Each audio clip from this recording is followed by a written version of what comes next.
have been coming to the Science Oxford Centre since it opened 5 years ago.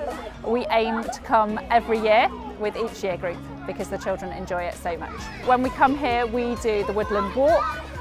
For my year group, we also do the Light Fantastic show, and the children love the exploration zone. But different year groups do different things every time. We've done the exploration zone and the woodland walk.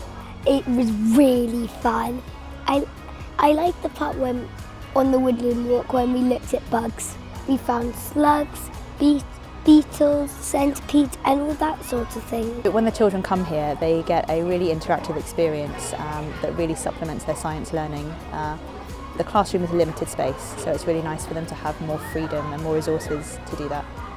The children can learn so many different science things while they're here. There's such an opportunity to explore, to experiment, to see things that we don't have access to at school. And just that opportunity to really be hands-on with different things is such a lovely experience for them.